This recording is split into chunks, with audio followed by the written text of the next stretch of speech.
Bonjour à tous, nous sommes sur le salon Go Entrepreneur, l'un des plus grands salons d'entrepreneurs de France. Nous sommes ici à la Défense Arena et nous allons vivre une journée de folie. On va interviewer des entrepreneurs, bien évidemment, mais également des artistes et William Janeux, le directeur de Go Entrepreneur. Suivez-moi.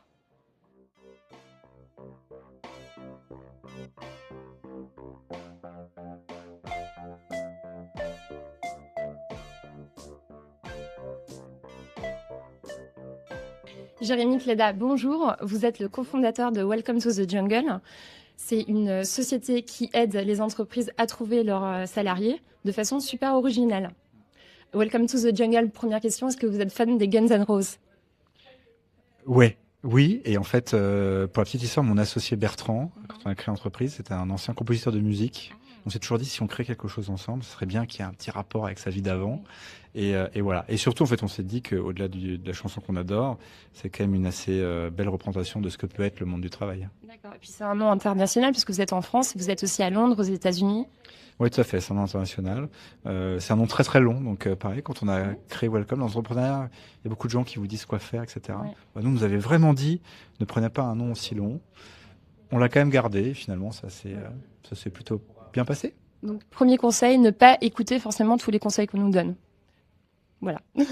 Oui, et je pense qu'il faut arriver en fait, à prendre son avis. Je pense que c'est très bien d'avoir beaucoup de conseils. Et après, je pense que c'est aussi à vous de choisir ceux qui vous semblent pertinents ou pas. Parce qu'à la fin, une boîte, c'est aussi parfois le hasard. Hein. Et parfois, justement, un choix différent que ce que tout le monde fait, qui, vous, pour plein de raisons, fonctionne pour vous. D'ailleurs, est-ce que c'est votre premier bébé ou alors vous avez déjà craché d'autres sociétés avant? Non, c'est mon tout premier bébé, voilà, qui est d'ailleurs à 11 ans, donc on va rentrer dans l'adolescence, j'imagine. Non, mais c'est notre premier projet, ouais. D'accord. Est-ce que vous pouvez nous dire globalement comment ça fonctionne? Il faut être membre, il faut s'inscrire, c'est gratuit. Alors en tant que candidat, tout est gratuit, hein, et vous pouvez vous inscrire. En fait, vous nous partagez qui vous êtes et ce que vous recherchez, c'est surtout ça le plus important. Hein. Et en fait, nous, ce qu'on va faire, c'est qu'on va vous mettre en avant des offres qui, selon nous, peuvent être pertinentes pour vous. Et surtout, la grande différence de Welcome to the Jungle, c'est que sur la plateforme, vous pouvez aller voir des profils d'entreprise.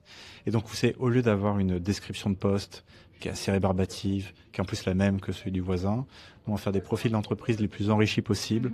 Vous allez retrouver des photos, des vidéos de collaborateurs qui parlent de ce qu'ils font, des stats que vous allez d'ailleurs pas avoir autre part, par exemple la parité homme-femme, l'âge moyen des collaborateurs.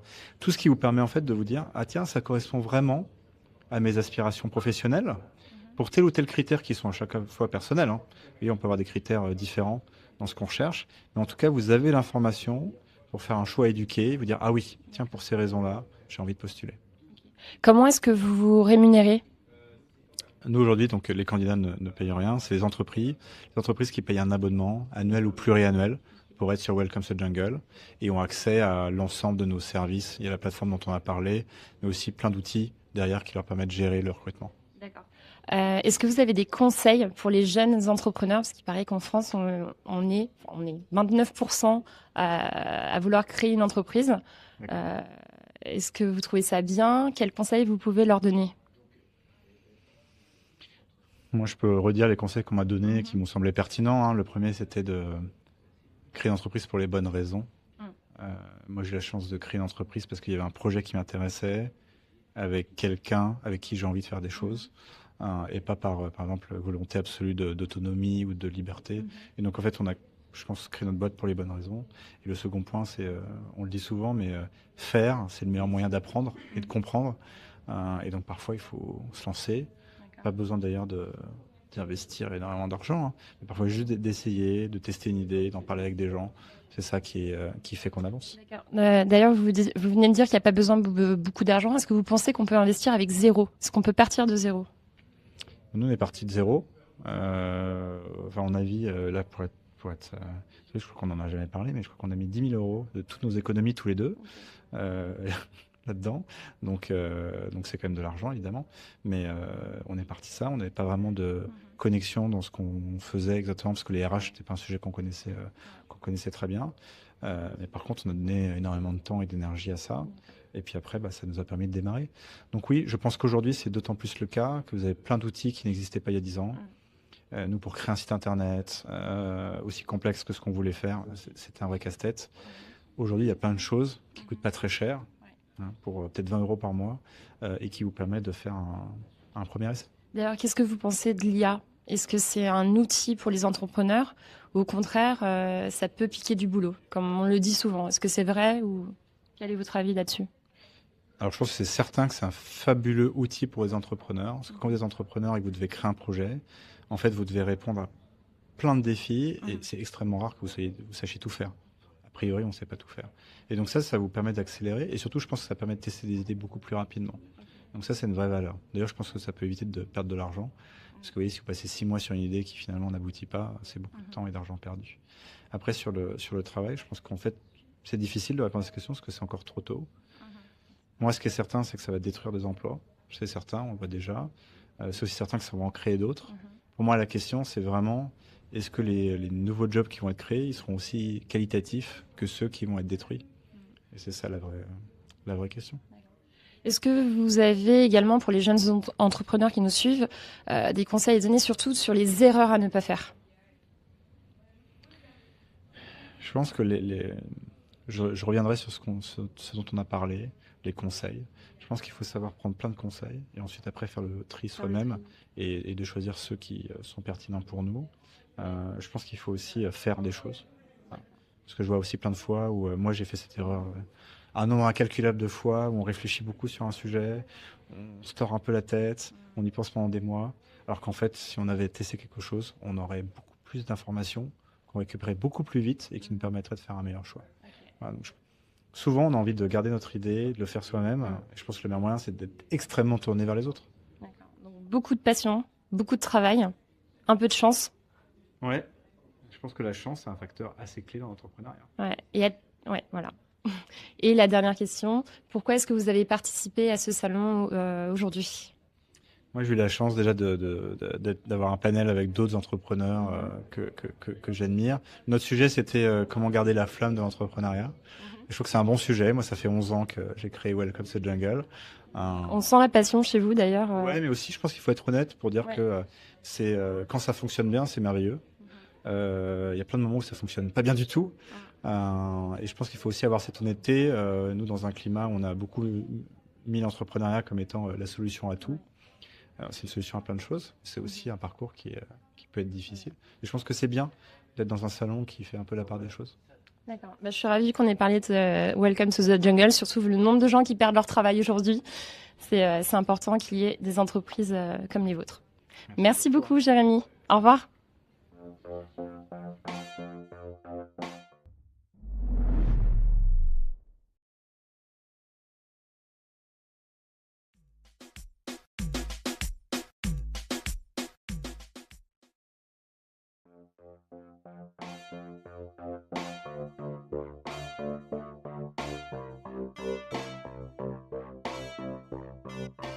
Nous avons le plaisir de recevoir Alexandre Dubost, cofondateur et CEO de JustBeFlex, une entreprise qui met en relation les particuliers et les entreprises de façon régionale. Vous êtes un peu comme un LinkedIn en région. C'est ça, avec une approche vraiment simple, rapide et accessible à tous les dirigeants. Comment vous est venue l'idée de créer cette société? Est-ce que vous étiez vous-même au chômage et vous avez eu un besoin urgent de... Non, Voilà. pas du tout. En fait, la fondatrice vient de l'intérim et elle s'est aperçue que les connexions locales pour les petites entreprises étaient une difficulté et également pour vendre. Et donc, l'idée est née de créer un vrai réseau professionnel qui s'adresse à tout le monde et de façon simple.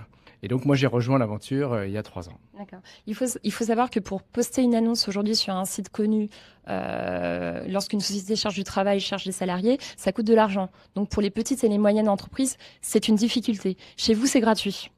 Alors, il faut s'abonner, mais l'abonnement est à 8 € par mois, donc c'est ultra accessible.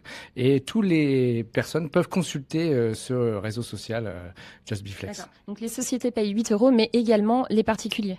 Non, les particuliers, c'est complètement gratuit. Totalement Voilà. gratuit. L'accès est complètement gratuit et ça devient payant pour ceux qui veulent publier du contenu sur JustBeFlex, donc du contenu structuré, offre d'emploi, offre produits, événements, etc., etc. Donc que du professionnel.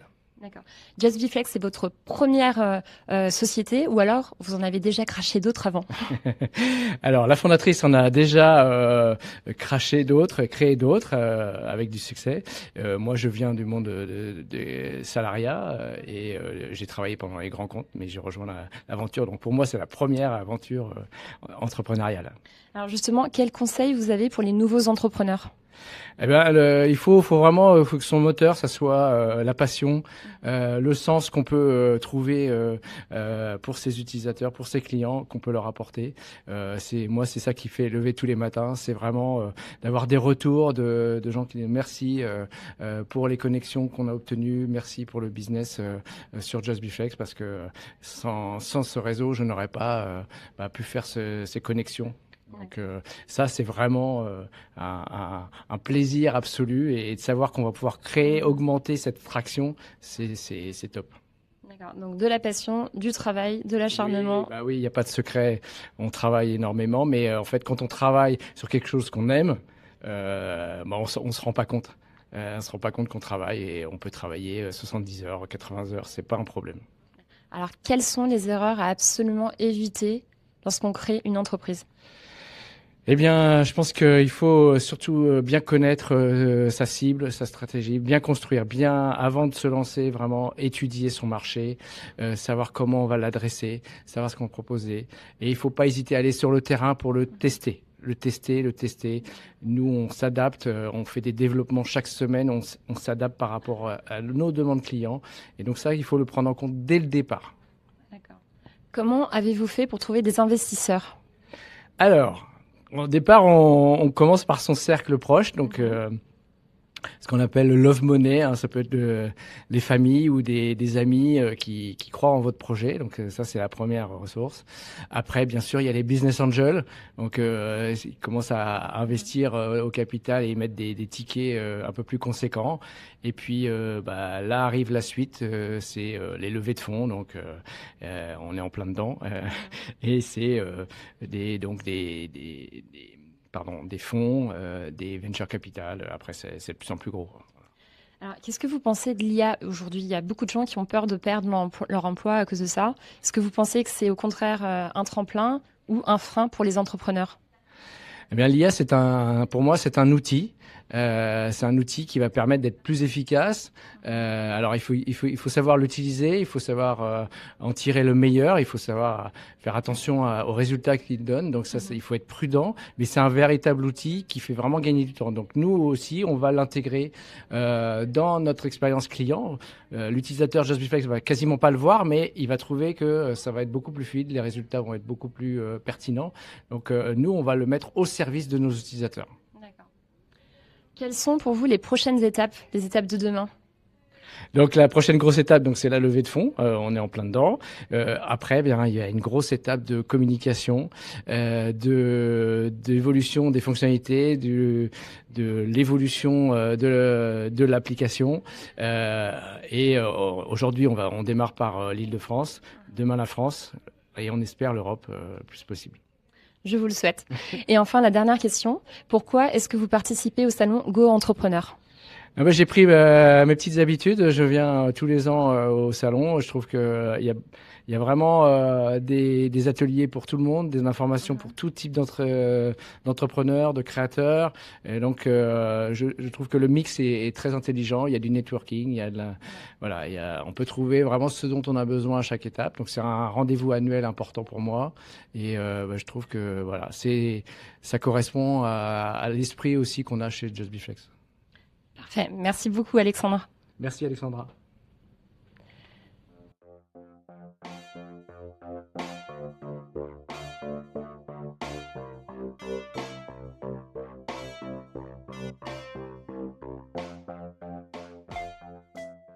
Alors, nous avons le plaisir d'interviewer William Jameux, qui est le directeur de Go Entrepreneur Paris et France. Bonjour. Vous avez plus de 20 ans d'expérience dans l'événementiel. C'est votre passion. Exact. Est-ce que c'est un choix ou une évidence? De quoi, l'événementiel? Oui. Alors l'événementiel, ça a été un choix, effectivement. J'étais pas du tout prédestiné à ça, mais j'ai fait mes armes chez Publicis. Ah. En réalité, à l'époque, j'étais plutôt destiné à une formation financière et j'ai eu l'occasion d'organiser, à l'époque pour LVMH, des AG d'actionnaires et j'ai basculé sur des salons et des événements. Et j'avais aussi une fibre entrepreneuriale. Du coup, Go Entrepreneur, c'est devenu un peu une évidence pour moi. Et vous avez eu Maurice Lévy comme maître.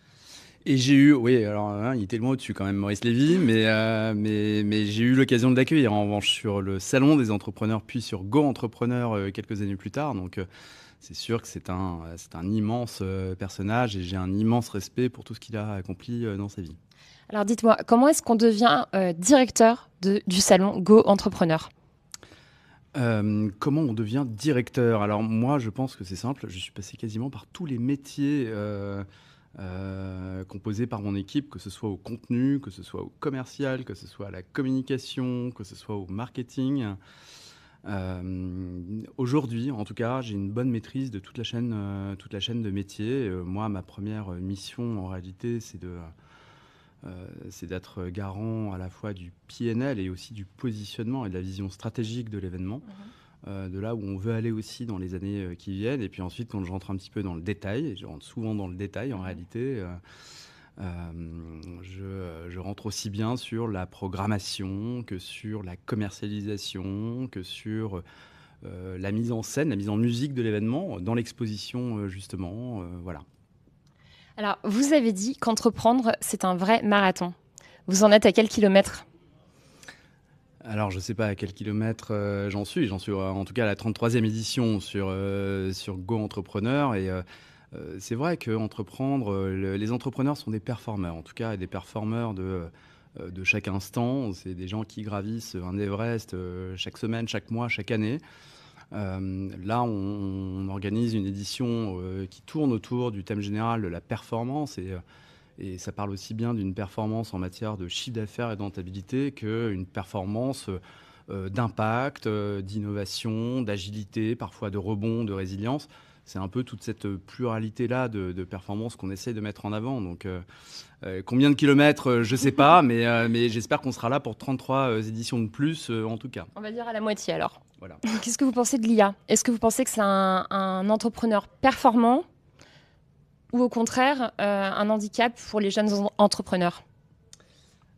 Qu'est-ce que je pense de l'IA ? Alors ça, c'est une bonne question piège. Ce que je pense de l'IA, alors on a mené un sondage il n'y a pas longtemps réalisé par OpinionWay pour le MEDEF, pour CCI France, à l'occasion de cet événement, Go Entrepreneur, qui révèle que plus de 70% des Français pensent qu'une IA ne peut pas faire typiquement un entrepreneur performant. C'est quand même un chiffre qui fait réfléchir et qui fait parler.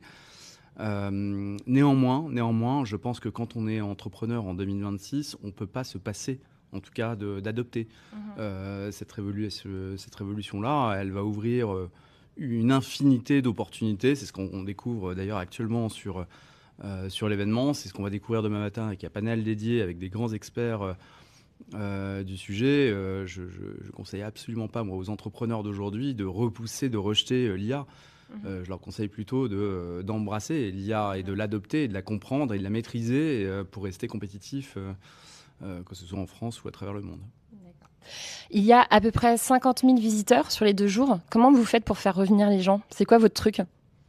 Alors en réalité, on ne fait pas revenir les gens, on fait revenir nos partenaires en grande majorité. Je dirais que 80% de nos partenaires reviennent d'une année sur l'autre. Allez, entre 70 et 90. En revanche, c'est à peu près le ratio inverse pour les visiteurs, c'est-à-dire qu'on doit avoir 10, 20, peut-être 30% de notre visitorat qui revient d'une année sur l'autre. Ça dépend un peu des profils et des catégories. Mais en réalité, on repart quasiment d'une feuille blanche chaque année, et pour une raison très simple, hein.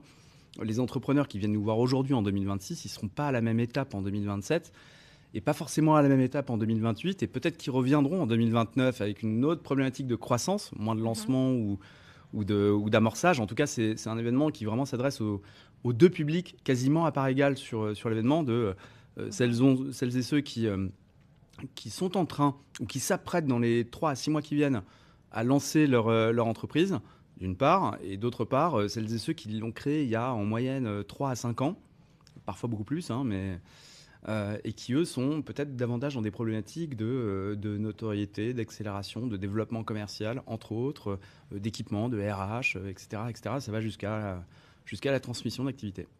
Très bien. 29% des Français veulent créer leur société. Donc, on est un pays d'entrepreneurs. Est-ce que c'est du vent, selon vous ?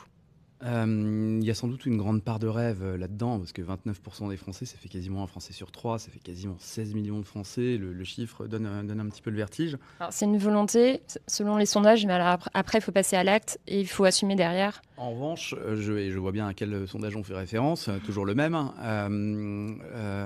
Quand on demande aux mêmes Français, à ces Français en tout cas qui veulent entreprendre, quand est-ce qu'ils seraient prêts à le faire, je crois qu'il y a quand même 8 millions de Français, ça pour le coup, qui sont prêts à le faire d'ici 2 ans. 2 ans, c'est après-demain. Faut savoir qu'aujourd'hui en France, on compte 1 million, un peu plus d'1 million, 1 165 000 créations d'entreprises par an actuellement. C'est le record ever, jamais enregistré en France. L'année dernière, on était à 1 million 100, l'année d'avant, on était à 1 million. À la veille du Covid, on était tout juste à 800 000 créations d'entreprises. Et si je remonte 20 ans en arrière, on était à 200 000. Donc la création d'entreprises, c'est un boom discontinu en croissance exponentielle depuis 30 ans. Moi, ce que je constate, c'est qu'il n'y aura peut-être pas 16 millions de Français qui vont entreprendre demain. Mais en revanche, quand on sait qu'il y en a 8 qui disent vouloir créer d'ici 2 ans, on peut se dire qu'entre 1 165 000 et 8 millions, il y a encore un vivier qui est monumental en réalité. Et en tout cas, les Français ont adopté le mindset entrepreneurial, clairement. Okay. Est-ce que vous avez des conseils justement à donner aux jeunes entrepreneurs et surtout les erreurs à éviter ? Je pense que le premier conseil, c'était Teddy Riner qui le donnait ce matin sur scène, c'est de savoir bien s'entourer. En premier lieu, savoir bien s'entourer, puis jamais abandonner non plus. Ça aussi, il le disait, lui a rencontré énormément de gens, de sportifs, pas que des sportifs, parfois des chefs d'entreprise talentueux, mais en revanche, il n'en connaît aucun qui réussit sans le travail. Donc la valeur travail, même si ça peut être un concept qui remonte à 10-15 ans, et voilà, mais dans l'entrepreneuriat en tout cas, ne jamais lâcher, ne jamais abandonner, et travailler, tout en étant entouré et en ayant une vision, évidemment, c'est un peu ça les premiers ingrédients, en tout cas les premières conditions sine qua non pour entreprendre. Alors justement, le bon ratio, c'est du travail, de l'acharnement, de la chance, du talent. Le cocktail, Voilà. Voilà, je peux rajouter des ingrédients toute la journée là, mais il faut la bonne équipe, il faut du culot, il faut pas trop réfléchir. N'importe quel entrepreneur, la plupart des entrepreneurs qu'on accueille sur l'événement, et notamment tous les grands entrepreneurs emblématiques qu'on accueille sur scène, vont vous dire qu'il y a un moment où il faut y aller, quitte à se casser la gueule. Je crois que c'était dans le film Le Rêve américain, sorti récemment, qui disait que l'échec, c'est la clé du succès. Moi, typiquement, sur cet événement, l'échec, pour moi, c'est pas du tout un gros mot, c'est pas du tout un sujet tabou. Au contraire, c'est un sujet qu'on traite pas suffisamment. Donc, entreprendre, en réalité, c'est pas fait pour tout le monde. Il y a une part de risque, il y a une part d'inné, il y a une part d'acquis, effectivement, mais puis ça peut aussi s'apprendre. On est mieux en étant entouré, on est mieux en étant coaché et accompagné aussi. C'est exactement tout ce qu'offre un événement comme celui-ci, quoi. D'accord. Alors, William Jameux, merci beaucoup parce que je sais que vous êtes très occupé. J'ai une dernière question bonus pour vous. Demain, le 16 avril, quand vous serez dans votre lit, tranquille, ou peut-être en train de fêter la fin du salon, je ne sais pas, quel sera votre bilan ? Enfin, ça sera quoi un salon réussi pour vous ? Alors, un salon réussi, ça se mesure à plein de choses. Généralement, les premiers critères, c'est la fréquentation, c'est le visitorat.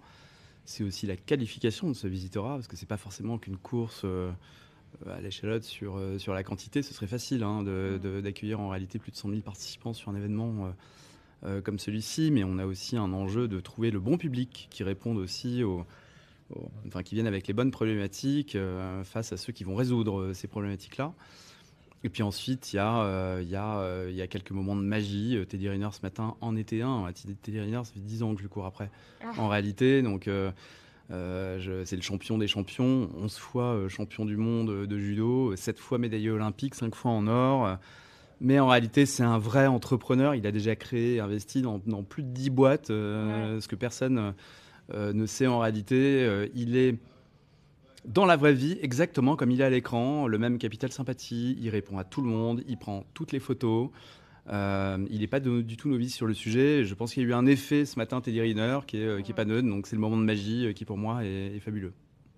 Merci beaucoup. Merci à vous.